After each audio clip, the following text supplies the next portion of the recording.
Hello guys, today welcome to another tutorial. I want to teach you how you can be able to export your flyer in Photoshop. In CorelDRAW, sorry.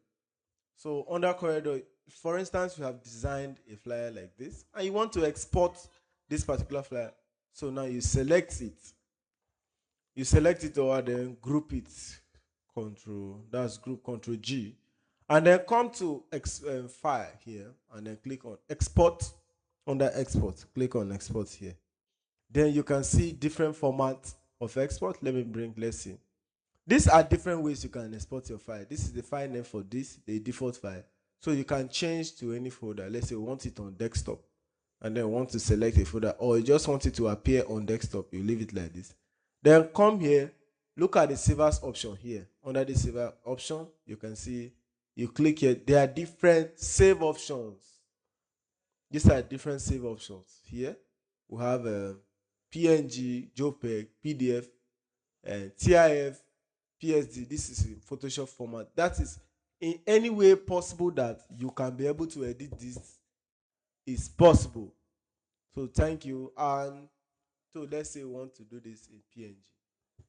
And then we'll click on export. That's for instance. So now it's giving us. So under the export, I want to show you something. Let's use PNG so that I can explain better with the resolution. Let's go over export here. And then under JPEG, bam. Then here we'll select the desktop export. So now under this, you can see that this is the preview section. And then if you go down a bit, you can see that resolution here is 1500. So that is, you are exporting so high that you want it that if it's printed, it should come out very well. So these are different ways for you to export. So you can come here, click on OK. You maintain the aspect ratio.